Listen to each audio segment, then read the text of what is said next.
The progeCAD add-on application for Google Earth is useful in viewing your CAD models in the Google Earth environment, region maps and satellite images.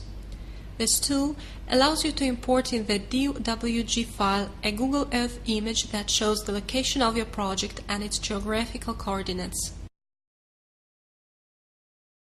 You can also publish your CAD model in Google Earth exporting a KMZ file. To publish your 3D model into Google Earth, you should know its position on the Earth's surface.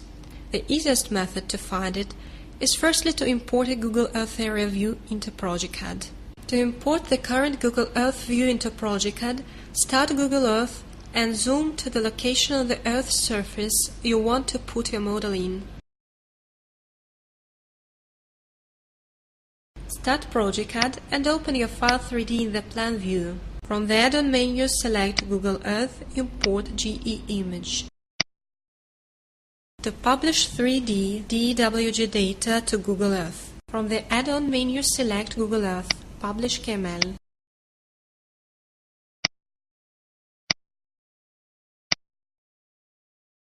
Open the KMZ file generated by progeCAD. You can rotate the viewpoint in Google Earth to have your model visualized in 3D.